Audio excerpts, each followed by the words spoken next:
What's I'm gonna go up, live. y'all? So we come here, and I brought my friend today, and we're gonna talk about making money mistakes and how to overcome them. I think that's something that a lot of us could stand to talk about. A lot of us could stand to just have a real conversation about. So I know you all on here can't see, so let me see if maybe if I can change it where you all can see the screen and you can see the conversation. But that's something that I feel like we definitely need to talk about way more than we do. Let me see. Can I turn my phone around? How do I turn my phone around? Hey, I turn the phone around, y'all. Nope, that's Um, not it.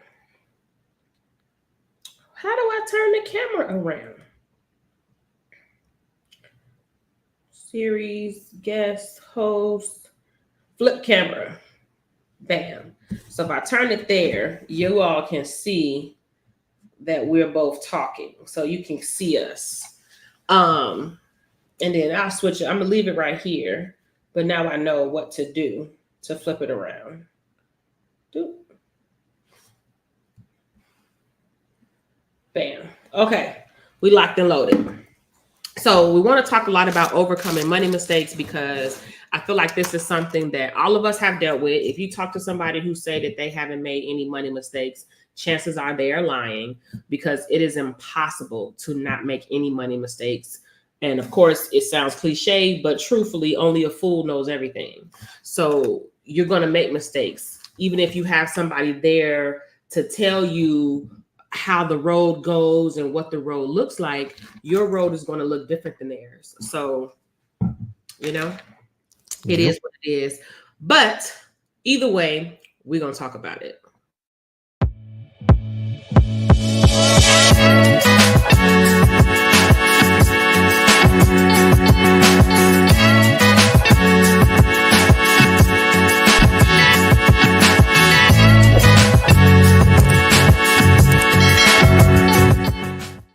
From About That Wallet, and we're talking about making money mistakes, overcoming money mistakes, and what that looks like. So we're gonna kick it off. What's a money mistake that you feel like you've made? One of my money mistakes was not applying for scholarships going to school, Mm, college. I mean, that one right there. The reason why that's a I, good one. mistakes only seen from 2020, right? Mm-hmm. 2020 vision. That's the only reason why you can see a mistake. You can say that it was a mistake, but at the time, you thinking like, hey, you were told to go to school all day. You go to school, but then you find out other people getting college and degrees and for free from other countries, and yet you're a citizen in the US and don't know about any of the scholarships that are out there. You don't know about the book money. You don't know what the heck is going on, but yet everybody else from outside the country can figure this out. Why can't you? Why can't us? And that's one of the reasons why I felt is that this was one of my money mistakes because I'm still paying for this thing. Man, man. And the way that things are going, depending on what happened, like they talking about trying to get rid of all the income driven repayment plans, trying to get rid of any type of loan forgiveness. Like depending on what happened in the next 5 years, it could get really ugly. Oh yeah. I applied for scholarships, but I don't feel like I had enough information. Like I wasn't as educated about scholarships as I should be when it came to going to college. I didn't know about like, later on, like when my daughter was going to college, I found out it's a numbers game. Like you got to apply, you need to be applying to this many scholarships every day to increase your chances of actually getting a scholarship. And I just didn't know that. So I was, being the high school person that I was applying for scholarships all lackadaisically. I wasn't focused on it. I wasn't pressuring myself. I was just like, oh, I'm just going to apply for some scholarships. I wasn't on it. Like I wasn't as hard as I probably should have been because I didn't know and I was unaware. And then I was an untraditional student too. So I feel like that possibly would have opened me up for more scholarships because of my situation. But you live and you learn. You live Yeah, and and that's how we can now call it a mistake or money yes, mistake. mistake, mishap, misstep, whatever you want to call it.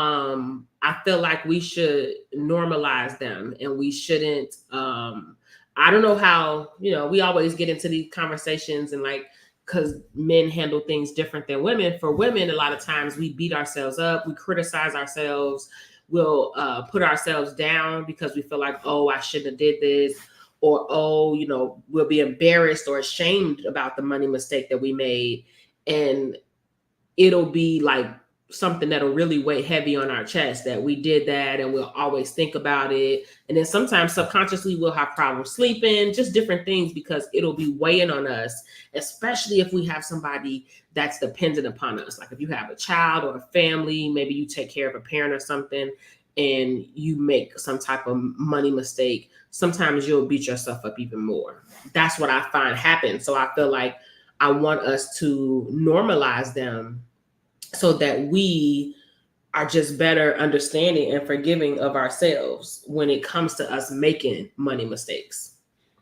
Yeah. So overcoming a money mistake is one thing, first to recognize it, and then two, realize that you can't beat yourself up from it. Mm-hmm. There's a reason why it's called a mistake.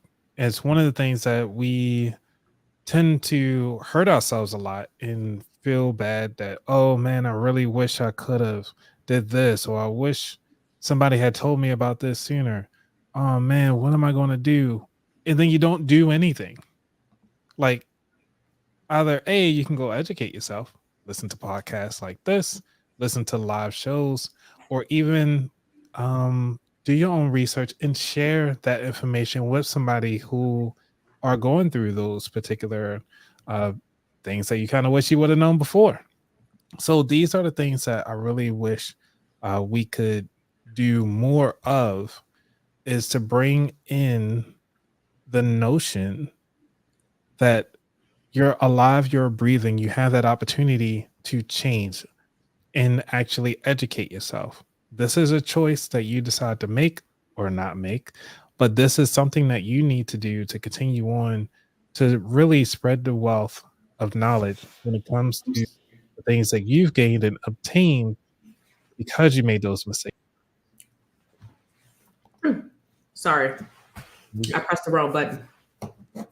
I was trying to press to bring myself back.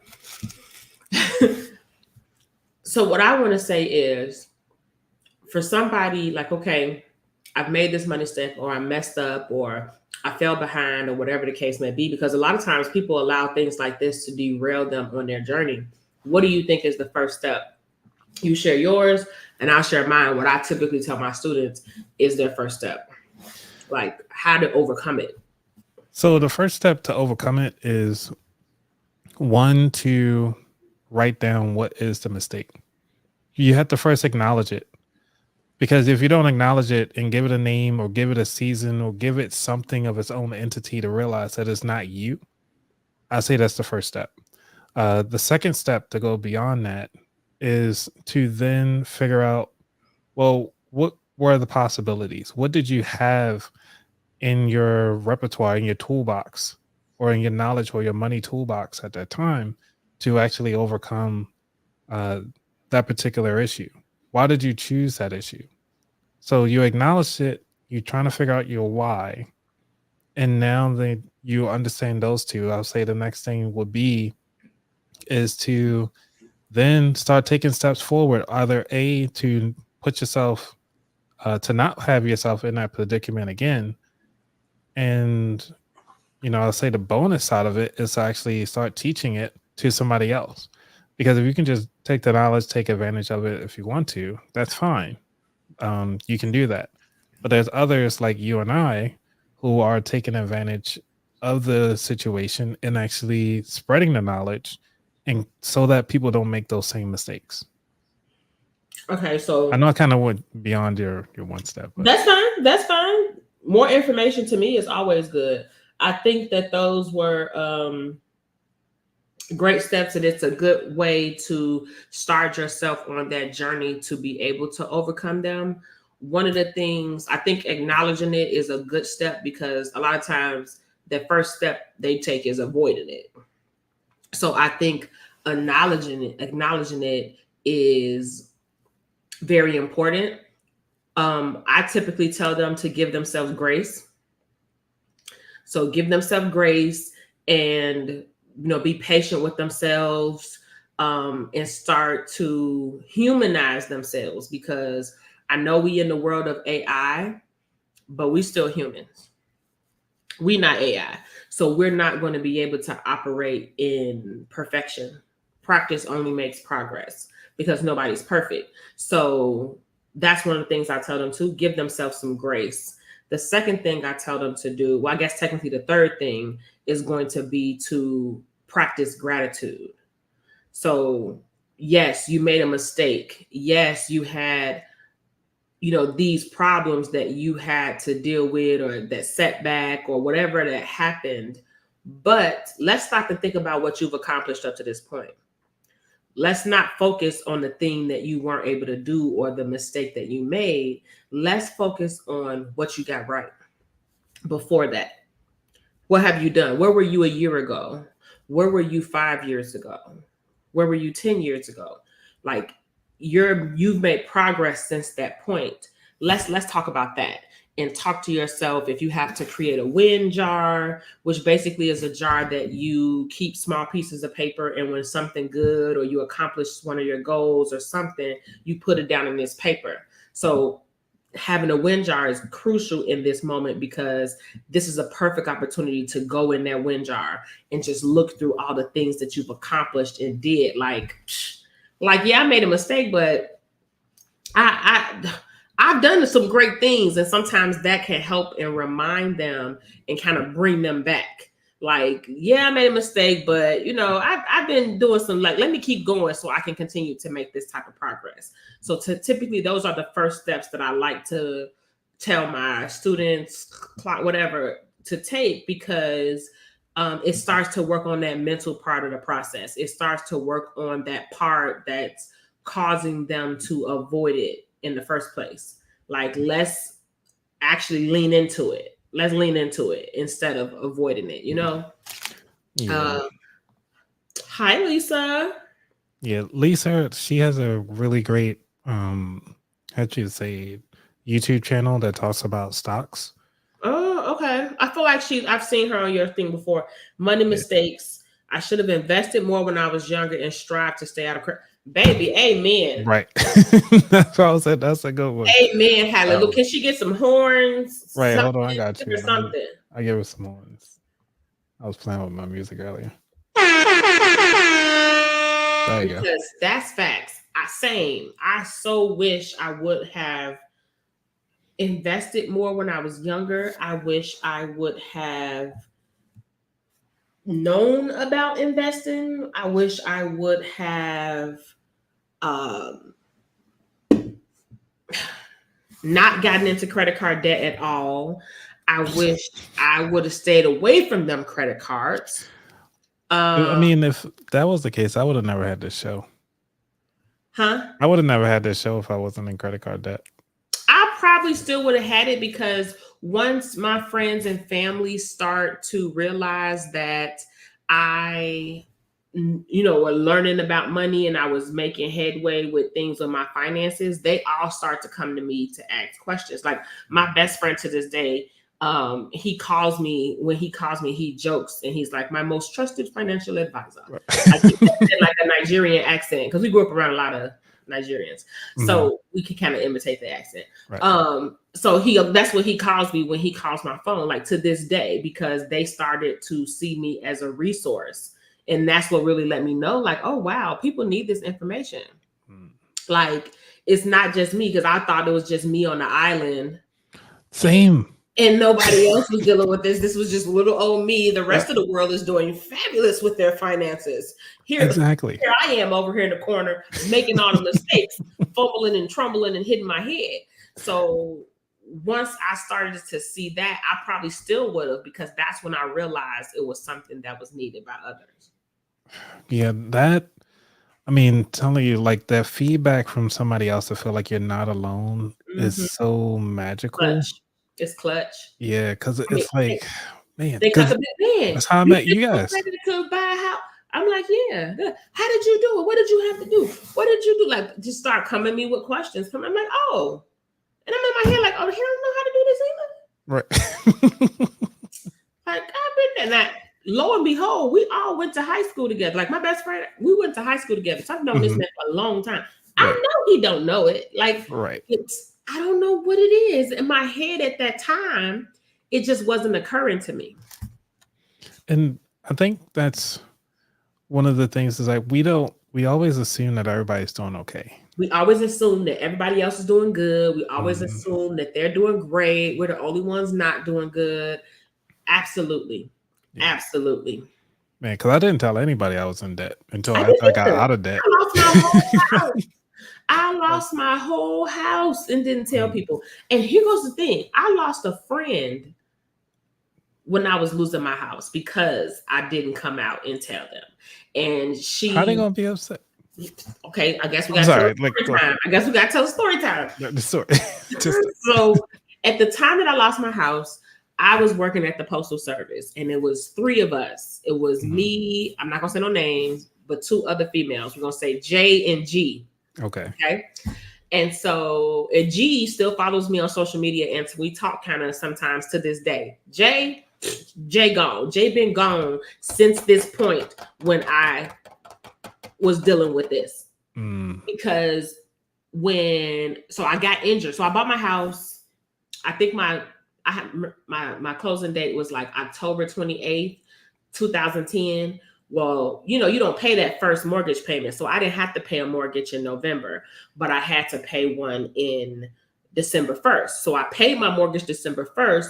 December 4th, I slip on ice outside and mess up my ankle. Oh no. So literally 4 days after I make my first mortgage payment, I slip on ice and hurt myself. And you probably heard about this when you did what's the name's podcast edit.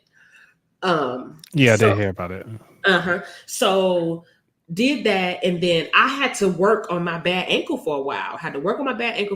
Because I couldn't afford to just take off. I couldn't afford to just okay, because workers can't take a while. Yeah. Let's just be real. It's not like, the next check, workers' comp is just going to be activated and I'm going to get paid. So I have to wait and go through this process. And then we talking about, they don't want me to take off in the first place. So they're not going to process it fast. They're not sending this paperwork off fast. That's another thing that took me so long to actually file, because they were discouraging me from filing. How are they going to discourage you from filing? So I didn't file for workers' comp until like December 28th. Like the end of the month, because I wanted to make it through Christmas, get my daughter her Christmas presents, blah blah blah blah. But at that point, it was like, okay, this is too much. I can't take it. So of course, pay my January mortgage. By February, now this is my 3rd mortgage payment. I don't have it. Literally by my 3rd mortgage payment, I'm injured because I'm off work now because my ankle is messed up. Right. I don't just. Dealing with bills being late, you get late notice, all this. So I pulled back from the people that I talked to the most. I pulled back from them and I started isolating myself. And so to make a longer story short, what ended up happening is she kind of came to me and was basically saying like, oh, you're going to have to change. If you don't change, then we ain't going to be able to be friends no more. You got to basically you got to change. What? Because she was saying like, you pulling it back, you can't do that, blah, blah, blah, blah. Again, she doesn't know what's going on the back end. Like she know that I'm injured. She know that I got off work, but she has no idea like this is the beginning of me starting to lose my house. And I know it. Right. She don't know that part, because you don't know people's finances unless they tell you. And so she was mad because I was pulling away, because I wasn't as active, because I wasn't participating like I used to. We used to be on the phone every day. We work outside. Right. We used to be on the phone. And now all of a sudden, they're not hearing from me. So she feel like, okay, what's wrong? And that was her way to deal with it, to tell me that, oh, well, you're going to have to change who you are or we ain't going to be friends. Okay, bye. Right. Because one thing I ain't never had a problem with is and not to say it like I'm bragging or anything like that, but I'm not sure what you want me to do, because right now I got bigger fish to fry, bro. I don't have time to even try to, if you want that friend to chase you, I don't have time or the energy to chase you right now, because I have real things going on in my life. So if that's the decision, or I got to change, if I'm not going to change, Well, obviously, I can't change the situation I'm going in, so deuces. And literally, that's how it went. She said that, and I said, oh, okay, bye. It wasn't that simple, like in one sentence, but that's essentially what happened. And to this day, we ain't talked. To this day. And this happened, that was 2010, 14 years ago. Wow. She told me, you're going to have to change. If you don't change, we can't be friends. I said, oh, okay. Say less. Yeah. And then, I mean, it's one of the things that, from a life lesson perspective, I mean, we all about money perspective on your show, right? So it's like, who knows what that person could do? You see it at the top, perspectives. Right. That's why I named it perspectives, because at the end of the day, everything is going to be based on your perspective, on how you see it, which is going to be based on your experiences, your thoughts, your upbringing, let's keep it real, your biases. And on top of that, like, to go back to what you were saying before, is like, why are you changing for this person on their time? And it seems like they are trying to make sure that you are the person you were in the past, and like, you're a brand new person, like, right? Do you? Mm-hmm. It's ridiculous. Mm-hmm. And honestly, it might have been her way that she thought she was helping me. She might have thought that was her way of trying to help me. We were young at the time. I don't even think was I 30 yet? No, I couldn't have been 30. I wasn't 30 yet. I was in my 20s. You know what I mean? So she could have thought, like, we were young, so she could have thought that was the way to get me to pop out of it. Right. Whatever was wrong with me. I don't know. I don't know what she thought was going to happen. Well, she didn't get what she wanted, so deuces. But yeah, I'm gonna say that was definitely one of my money mistakes. I'm not reaching out to other people and letting people know what was going on with me, or talking to people who were in my circle, because possibly they could have helped. Maybe they knew a program or something that would have helped me.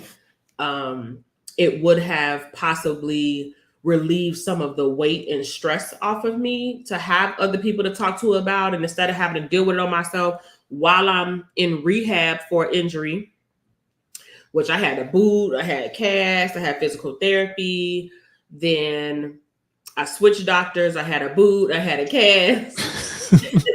Then I had surgery, because at first I was seeing a podiatrist, and then I ended up seeing the orthopedic surgeon. And that's when I discovered that I need to have surgery. And then after surgery, I had physical therapy again, then work conditioning. Since I ain't got time to be, and I still got all this stuff going on in the background while I can't walk. Right. You know what I mean? Like, right. I ain't got time for you right now. Nobody ain't got time for that. Yeah, too much going on. Yeah, I had too much going on. And at the time, like I said, I'm young. So 2010, I was like 26. I was like 26 because I started working there when I was 23, and I started there in 2007. So yeah, I was 26. 26, 27. I definitely didn't know much of what I know now. But also, it's not a mistake, though, because it seemed like it's something that you really need to do. What wasn't a mistake? Letting that person go. Well, no, I didn't say that letting her go was a mistake. That isn't what I said. Right. I said reaching out to my circle. That could have been my mom. The other friend. Like, that could have been other people. Not losing her. It's time for bed. Here she goes. I'm not saying get your bed. It's Saturday. Right. It's not a school night. But I'm talking about, like, just being more open about the problems I was having while I was dealing with that. Not necessarily saying like losing her. That's not the regret. I don't have a regret about that. My regret is not being open to tell people what was going on, because it would have made the situation a lot better. Even with going through the foreclosure and going through that, I navigated all of that by myself. So same thing, you know what I mean? I would have had help, assistant, even somebody to vent about through the process would have been beneficial. You know what I mean? For Yeah. my mental health. Yeah. Because, I mean, how do we all deal with the mental health side of things? It depends on the person. I feel like some people deal with it differently. Some people they isolate themselves, like I used to do. I would isolate myself, and I typically wouldn't talk to anybody if I was going through something stressful or something, or I made a huge mistake. And a lot of it would have to do with shame. Like I would be ashamed because I've always been looked at as the one who got everything together. It's always, oh, Z don't play. Z got this going on. Z got it together. She got this. Like I'm always looked at as the one having it together. So it kind of used to put a pressure on me. You know what I mean? So when it comes to me admitting that I made a mistake or admitting that I messed up, it was kind of like, ooh, Yeah. that don't go with my character. What they gonna say? They're gonna talk about me, or they're gonna look at me different, or they, you know what I mean? That's the kind of thought process I went through. So then that created like a trauma for you and everything? Like now you look back Um, at it? I imagine it did, but it's something that I worked through as I got older. So like now if I have something going on or I have something I'll tell people now, and I talk about it with my friend and things like that. Whereas to before, I would keep it to myself. Even with my closest friends that I talk to every day, wouldn't tell them. They would have no clue. Yeah. I mean, that's one of the things you do got to keep some things to yourself, and they don't need to know everything, but also it's like, Yeah. you know, Not like you don't keep everything to yourself and you don't tell everything. So it kind of goes both ways. yeah. Man, this money trauma thing is ridiculous. Oh, I can go down the list. It's like, I made so many money mistakes. Like that's why I present my platform in the way that it is, because I want people to feel more normal when dealing with their money mistakes. Like I want people to recognize that it's just a part of your journey. Just because you made a money mistake does not mean that you're no longer going to be successful. It doesn't mean that you're not going to, end up being financially stable. It's just a part of the journey. It's just a part of the journey. And that's literally what it is. That's it. yeah. And I think was it. I always call it like this message. I got it from Chris Hogan, who was on the Dave Ramsey show before they kicked him off. For They stupid kicked them reason. off the show. Yeah, they kicked him off for the Dave Ramsey show because it was like, you don't represent what we do over here. Oh, Yeah, I think he wound up cheating on his wife. But wow. because it's such a holy and very religious Christian, very Christian. Yeah, Christian agreed. base. That Right. makes So sense. because he did that, they fired him. Oh, But also, yeah, they fired him. okay. Yes. So for y'all who are What joining, he we're said, talking about money mistakes and overcoming your money mistakes. So if you have a money mistake that you'd like to talk about, definitely drop it in the chat. Okay, go ahead. so what he was discussing was, if you've been through the mess, you qualified to be the messenger. And I was Ooh, like, I like that. I really like that. Because it's like how you and I, nobody can tell us differently, but like, no, this is the way we did it. If you want to follow our path, this is the way you get out of it. Going through the trauma from, having a mountain of debt, how to stay positive about yourself and trusting yourself that you can actually get out of it. And that's a very, like how you said, it's just believing in yourself. And just Very getting out important. of that cycle of being stuck in that debt, and that cycle of just being trapped, and you feel like basically you getting paid and nothing's left consistently. Oh, paycheck after paycheck after pay. That to me is extremely draining. Yeah. It's extremely draining, and it's not a lifestyle that I want to lead. So it's like you have to get to that tipping point. And it's like, okay, I made it to my tipping point. I'm tired of this. I don't want to do it. This can't be life, like Jay-Z said. It's got to be more. This can't be us. Okay, so what do we do? Gotta be You know, bold. I'm I always actually gonna know quote that some song. lyrics. Yeah. You know, I'm always gonna quote some lyrics. I know you do. You know, it took me a while because I don't know too many songs. So you know, I do. Yeah, I know you do. We're not gonna tell the people them about No, please don't. I think we have it recorded somewhere we on one of your do. We're lives. not gonna tell them. No, we're not gonna tell them about it. But yeah, so it's like you have to get to that point where you decide, like, this is not my life. I was not here or put here just to pay bills. It's more I want, and it's more I want to do. So Right. what am I gonna do about it? And So then you gotta let's figure out. talk about it then. So what Okay, are let's we gonna talk do about about it it? then. Let's What are talk we about gonna do about it? What are you gonna do about it? So it. because we already gave people We gave the several first 2 tips on steps. how we got out of it. Mm-hmm. You know, not to reiterate it, but one of the tools, Feel let's talk free. about the tools that we did, the free tools, because obviously we ain't had no money. So Right. like, we can talk about the free tools that are out there to help us to get through all of this. Well, see, let's talk about this. When Okay. I was dealing with the foreclosure and building my credit to even get my house in the first place, this was before YouTube. Remember, I just said this was 2010 when I bought my house. Oh, This was yeah. before YouTube. This was before Google and YouTube University. This was with some cold, hard books.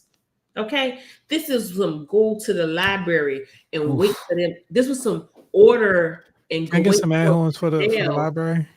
This was some wait for it to come in the mail, like Yeah. long time, with get the highlighter, highlighting through the book, put the points in the book but that's what I had to do. I did what I had to do. I had people give me recommendations at work. That part I was happy to talk about. I'm gonna clear my credit, or I'm gonna fix my credit. Like that part I was happy to talk about. When I start boom, boom, boom, then I wasn't. I was quiet as a mouse. I ain't told nobody nothing. I'm at work every day, smiling. Well, I guess I wasn't at work, but I was out and about, smiling. Nobody would ever know. Talking to me, I'm not telling them a thing. Right.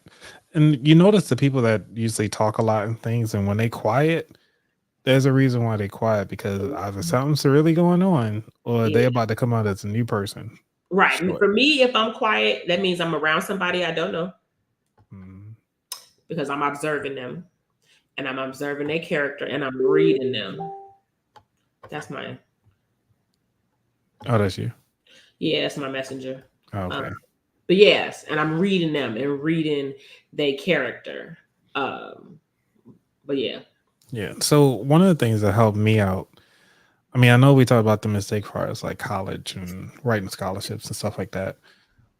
I think I really didn't find out about how easy it is to get into scholarships until like my last year of college in my undergrad. And I actually went to the head of the education department because I was getting my undergrad in elementary education. And I was like, hey, driving back and forth to these schools is costly. No other degree has to go to an actual another building and actually provide a service to just get their degree. Now, as an elementary educator, you have to, during your last year, to do 180 hours worth of teaching, which is the amount of hours it is in the whole school semester. Like just like first grade, third grade or so. But I was teaching during that time frame, 7th grade, 8th grade, first grade, and third grade. So I was teaching a wide range within the city, the county, just to kind of get a feel between the two different schools. But doing so, we had to drive to those places. I had to pay tolls to go to some of these schools. So I had to. Y'all Northeast tolls is a hot mess, man. Yeah. Y'all tolls is ridiculous. And at the time, it was about $3 to $4 every one way. So I had to get an easy pass. Then I actually had to load it up because I'm going to the school every day instead of going to my college, which was literally 10 minutes away. And so doing so, I actually had to go to the dean of the school and be like, hey, we as educators, we need money to pay for this stuff. We're college students. Can you give us something?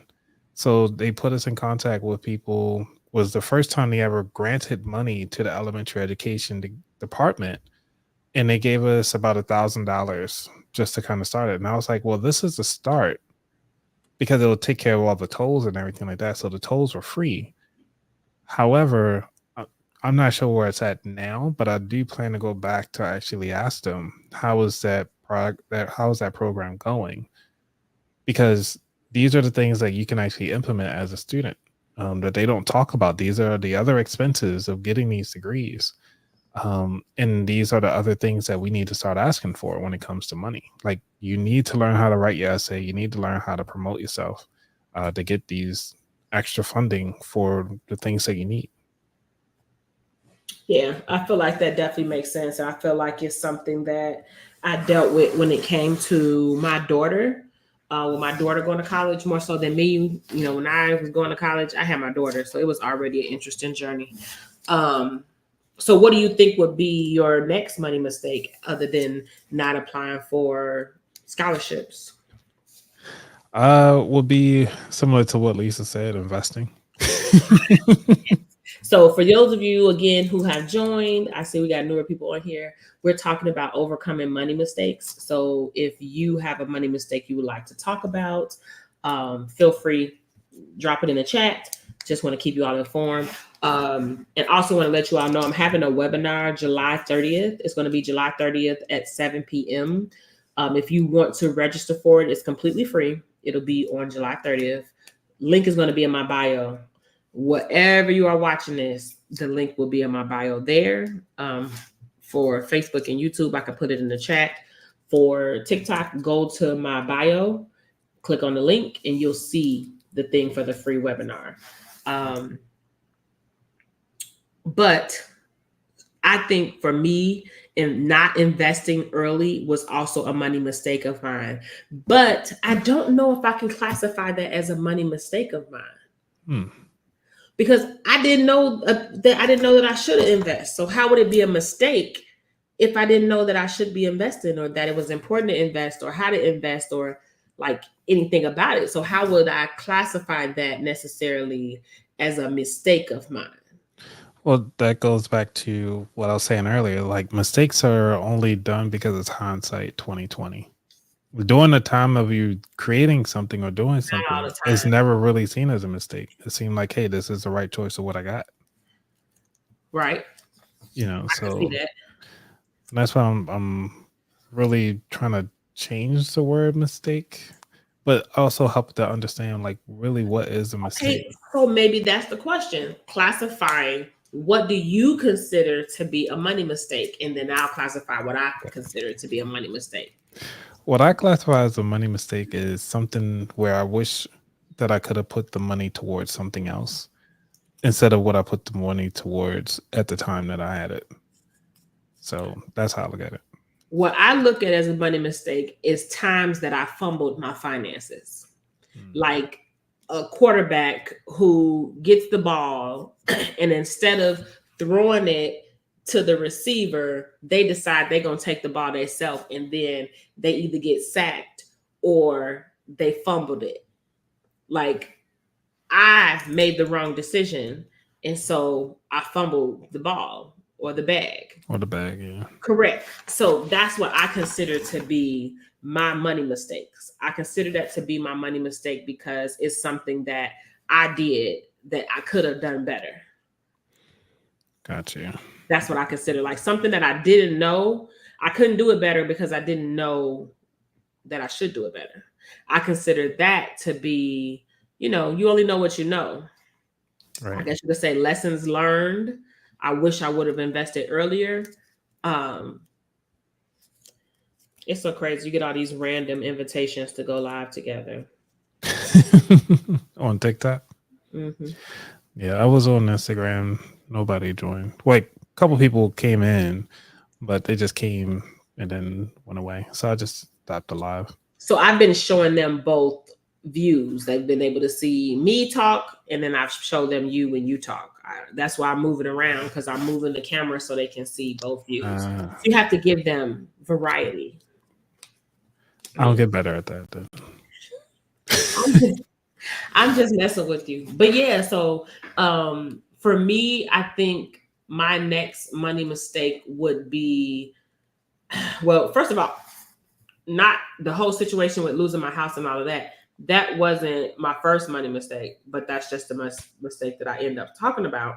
But another money mistake I had was driving up all, like spending all that money when I didn't have the money to pay it back, like creating all that debt. I feel like that was another money mistake of mine.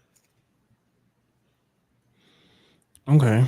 So it's your first money mistake. Because the thing is, I did it multiple times. So like I ran it up, paid it off, ran it up. No. I'm lying. I ran it up, filed bankruptcy. Mm-hmm. That's what I did. Because after I lost the house, I needed to file bankruptcy to get the house off my credit. Right. So I ran it up again after that because I wasn't looking at my money habits. I was just like, oh, well, the book said that you do this and you do this. And then the book said you do this. But I wasn't looking at, okay, what habits do I have that keep putting me in this damn situation? Right. And so paid it down and then ran it up a third time. And it was not until the third time that I ran it up and I think I had $57,000 worth of debt that I, minus my student loans. Jeez. Minus my student loans. Jeez. Yes, and I paid it off, and I actually watched. If you go and look back, at my Instagram, like 2020, maybe 2019, you'll see I posted monthly as I paid it off. Every month I would post as I paid it off. So like I followed my journey as I paid it off. It started. That's how I know it's 57 because I saw the post like, oh wow, I used to say 50, but then I saw the post like, oh, it's 57 because that's before I knew like, oh, you need to, calculate or you need to account and say like, how much debt did you pay off? How long did it take you to pay off? That's before all those stories were going, viral. Yeah. So I wasn't calculating. So I was always like, oh, I paid off $50,000 in debt, and it's like I saw the post one time going in my history of Instagram. And I said, oh, it's 57. I used to post every month and say, paid off this much debt, just made this many payments every single month. Mm-hmm. Sure did. So that to me is another money mistake. Let's see. Because running up, I mean, there's so many different mistakes.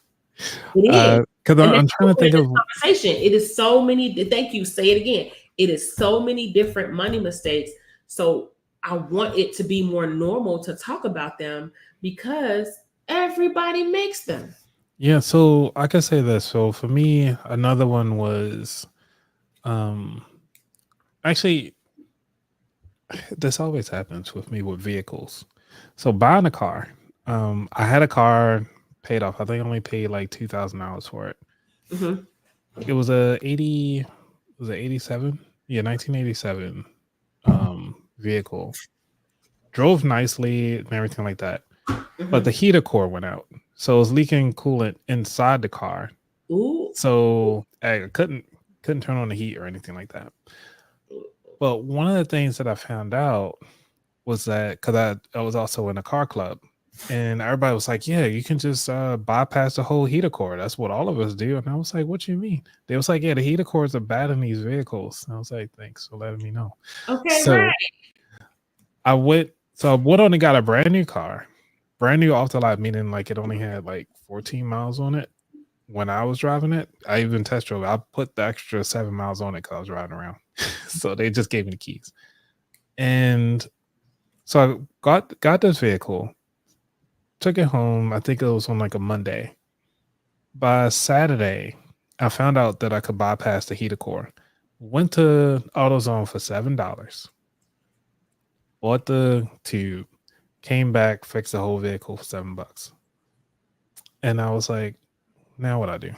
I got two vehicles sitting around. And this at the time I already had moved out my mom's place because I was like, I think I was close to being done with college at the time. And then it was like, now like my mom didn't want me put in the backyard. So then it was on the main street because we had one of those main artery streets or whatever that we lived on. Mm-hmm. And so it got flagged for like sitting around, and then the tow people towed it to the auction spot, and I was like, "Can I get my car back?" And they was like, "Oh yeah, it'll be like $500." And I was like, "But you guys towed it, aren't you? Can y'all tow it back?" They was like, "No, you can." I was like, the reason why I haven't been driving it because it needed brakes, and like it was the smallest thing. Like I could have just put brakes on the vehicle, and then I'd have been fine, or got it towed through your. I didn't know that this was a thing or a service that you're the reason why you pay car insurance is that they can tow your vehicle to any mechanic that you need to within like a 3 mile radius or something like that. I Mm-hmm. think 20 up to 20 miles, I believe, is kind of Mm-hmm. far. But I really wish I had did that, told it to the mechanic, put the brakes on, whatever. Obviously, it's pre-YouTube, so it wasn't like I was learning how to put brakes on. But yeah, like that is a money mistake. Is buying a new vehicle without doing all of my extensive research Yeah, to fix it. definitely. Yeah, I get car buying. I'm bad at it. I can tell you that now. You're not the only one. You're not the only one. Like car buying, and especially when you deal with those crazy car salespeople, Yeah. car buying can get crazy. It's this lady on TikTok. She educates people on purchasing cars because I guess she used to work at a car lot, so she tells you about a lot of the BS fees that they throw in there, and Oh, she yeah. tells you things like, don't tell them how much you want to pay for your car note because Mm. all they're going to do is go back and fix the paperwork so that it makes it look like the car note you want, but they've still thrown all the fees that they want to throw in there. Oh, thank you, Sierra. Yeah. She Thank is. you. Sierra, you need to respond to my email so I can send you your book. Yes, congratulations, Sierra. Because she Yeah. won the book. That's who won the book the other day, right? Yep. She won the book. I did a giveaway yesterday. Oh, how was it? And they won my book. I got to There mail you it go. off. Yeah, I'm going to mail it off tomorrow. Well, it's probably not going to mail till Monday because the Okay. post office is going to be closed tomorrow. But yeah, I gave away my book. Awesome. I got that idea from you. Hey. She got to check her email. Sorry, she had a long day. Yeah. All right. No worries. No I think this worries. comment belongs on the screen because to see. You got to uplift, your mood from time to time. It's cool. But yeah, so what was I gonna say? What other money mistake did I make that's I feel is important? Spending money on stuff that I ain't got no business spending money on. Ooh, I got one then. Because we were talking about money mistakes, and one of the things that's a life lesson that taught me as far as education. I mean, not education, but my work life. And one of the things is that I undersold myself when I was applying Ooh, for a job. So I was we do that a doing my lot. first job, and not my first job, but like my first like real job, I would call it, working at Geek Squad. So they had You like a used to work at random Geek Squad? for 6 years. Oh Yeah. wow, I didn't know that. Got the tie pin, the shoes, and all that fun stuff. But yeah, clip on tie and everything. But yeah, with the what happened was that they were going in for interviews, and I already knew about it, so using my network. So I know how to use my network. Got the interview, got to the interview, and they was like, at the end of it, they was like, so how much should we how much do you want to get paid for? Like for per hour. At the time, back in early, was it 2000s? Uh-huh. It was like I was like, oh, I got a job just making 750 as a supervisor. So started off, I was making like 525 because that was the minimum wage. So I Yeah. got the 725 after like 2 years working. Finally, get my little extra $2, and then I was like, well, I want $10, and they was like, okay, right, sure. Shook hands on it. He Hell was like, yeah. Not a problem. We right. sign you up. Hurry up. Sign right here. So after he took my hand, he was like, yo, you gotta you could have charged easily $14 with the expertise. And I was like, wow, this sucks. He said you got to know your numbers when it comes to applying for jobs. Lots of hard earned lessons come with that. Yes. Facts. And so ever since then, I've been changing jobs for every 2 years to get my money. Just about to say that. Oh, sorry. Go ahead. No. I was just about to say the same thing. I'm happy that you said that because that's something that we, like the younger generation, they know that. Right. They're not staying at one job for 25 years. That's just not happening. I think that we automatically have like this imposter syndrome. We have, we don't know our worth. We show up doing so much and doing such great things.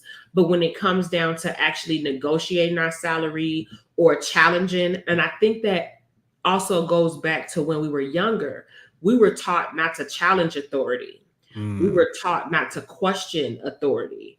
Right. We were raised when the teacher tell you to say do something, you do what the Gotta teacher do it. told you to do. Yep. You better not say nothing back to you. Better do what the teacher told you to do. You get a back of this remote. Baby, I bet not hear that your teacher said that you wasn't listening in class. So we automatically had that ingrained in us that you don't question authority. So if they tell you that you get paid this much, we don't second guess it, or we don't, combat it or rebut it. And then when it comes to that, like when it's like they're asking you how much you should get paid, we got to research. Like he said, we got to research to the position first and see. Back in the day, maybe there weren't as many resources available for us to do it. Now we can go on Glassdoor. We have options of where we can go to get the idea of what that salary should be. But previously we didn't. So we don't have people around us that we can talk to say, well, how much should this, get paid? We don't have that network, and we don't have the wherewithal to make sure we're researching that before. And it's something that we had to learn when we got older. There's no way for us to have known that before. But I think that's definitely a big one. Yes. Because I did ask the guy that actually worked there before I did. And he was saying, like, they usually do about $10 for the regular employees, and I think it was like $12 for the supervisors, and then $14 for what they call them, the mobile techs. So they'll go out in the cars and everything like that. But they saw more, like the person could have still gave me more, even though I said 10. They could have, right. But in reality, we know that they are not, because they're going to be seen by the company as saving the company money. Right. And in some cases, the money they don't give you might be going to them in a bonus. So, like, let's be real. They unfortunately not going to advocate for you like that. You might find, if you do find somebody, like, truly appreciate them. But that's something I've definitely learned more so now. That before, I would have never negotiated my salary. I would have never, and it just would have told me the salary. I would have said, okay. Never, none the wiser. Yeah. I would quit the job first before I negotiate. No, really?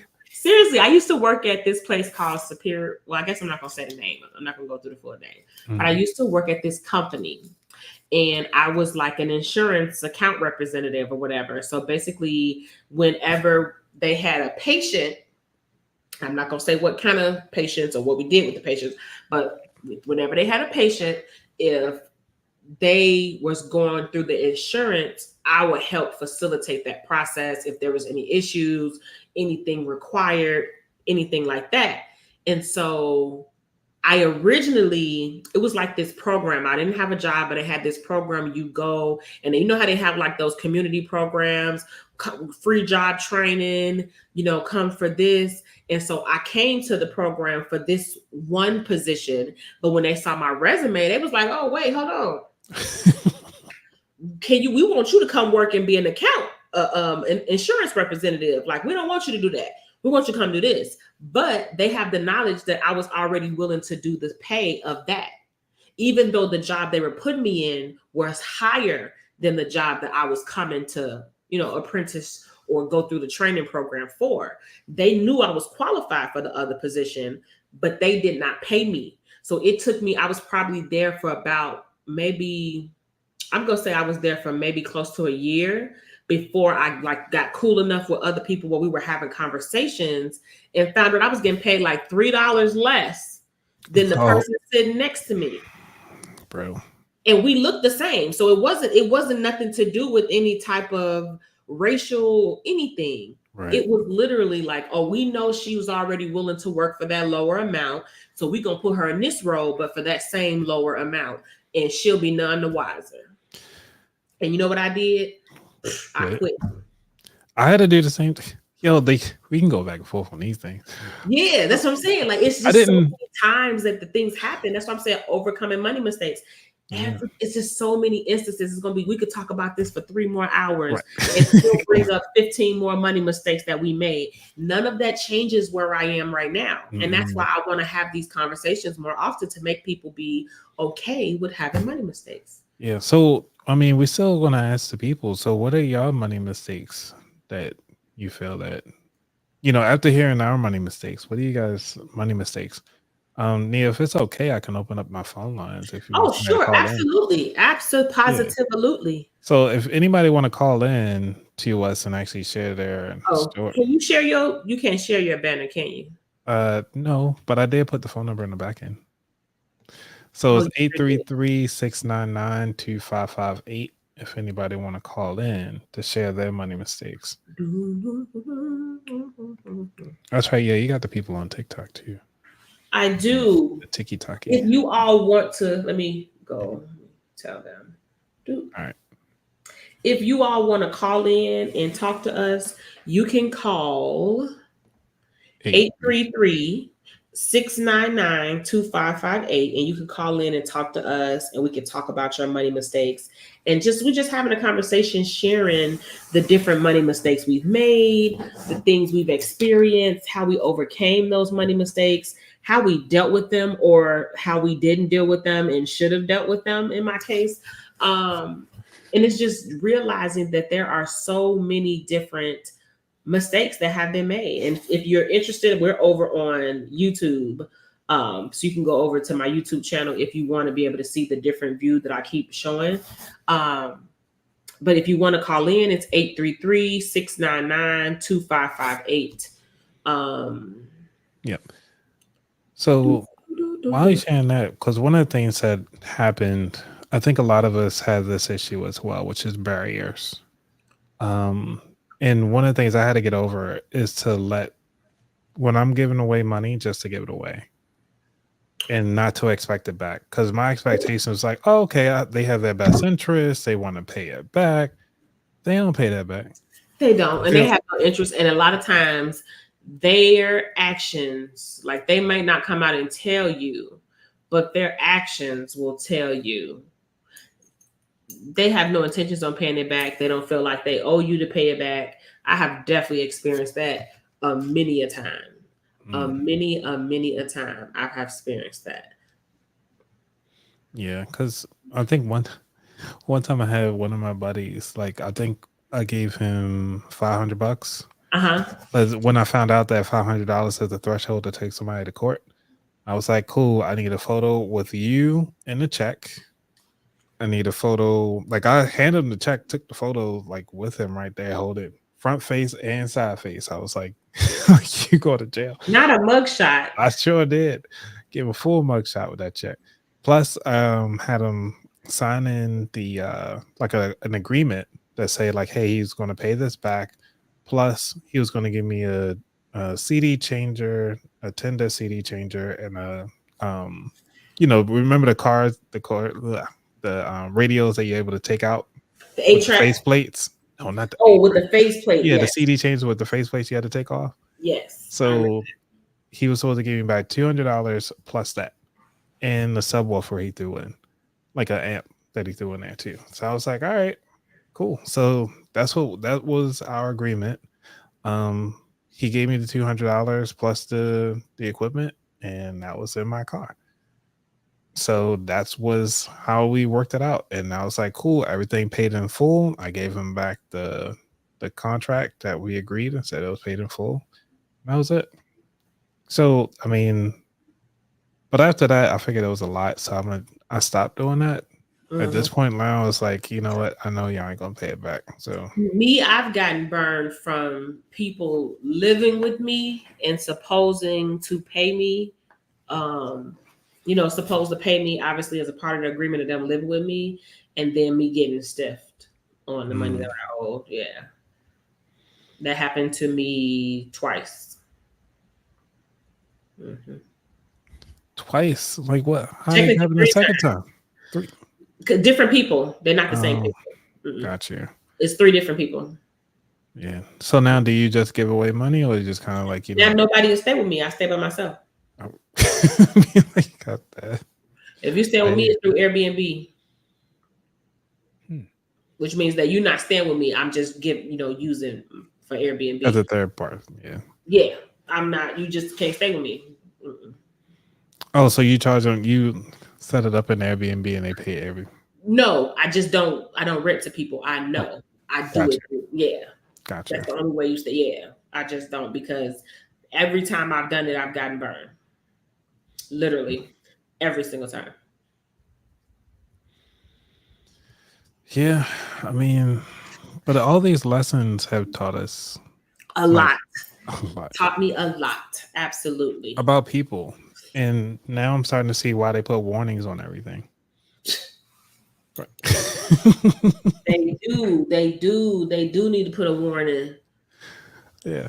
Like a warning before you actually, come over to do anything. Because as a business for both of us, like we have to set up so many barriers on the back end before we even advertise it.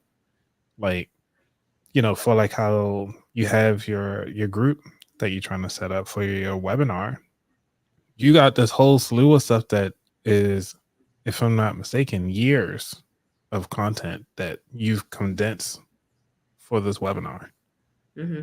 And so like you've built all of this up so that it can build those barriers, and also the questions that people are going to have, the issues that people more than likely will come across, and actually test it out through so many different variables and variations so that somebody can have a good experience with your lives. And make sure that they can get the best out of that situation. So, but yeah, that's crazy. But that's the reason why I think we just need labels on everything. Like, just keep it easy. I wish we could put labels on people. Right. What would your label say? My label say for me? Yeah. Or the label? I'm talking about like other people have labels, so I know they have labels when I go to talk to them or deal with them. I'm saying. Gotcha. What would my label say? Yeah. I don't think I don't do people dirty, so it wouldn't be like a beware type label. It might be beware what comes out her mouth. That might be a label that mine says, because I've been told I say some things, interesting things out of my mouth. But other than that, yeah. But we're at an hour, y'all. So oh wow, it's an hour already. Correct. It's been an hour.